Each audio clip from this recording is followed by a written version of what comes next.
PowerPoint skaidrių efektų laiko nustatymas.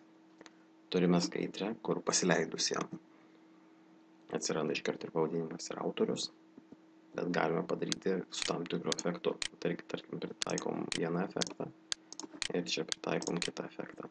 Dabar pasileidus atsiranda abu su tam tikru efektu, bet galime pakeisti tai. Galim padaryti, kad tai būtų padaroma ne su pelės paspaudimu, o tiesiog automatiškai. Tarkim, šis efektas padaromas su šiuo meniu, padaroma, kad taip po vienos sekundės atsiranda pavadinimas, o pavardė atsiranda po 2 sekundžių. Ir bandom. Taigi atsiranda pavadinimas, po dar 1 sekundės atsiranda autorius ir pavardė. Ir nereikia nieko spausti. Visą tai galima pritaikyti ir visom skaidrėm.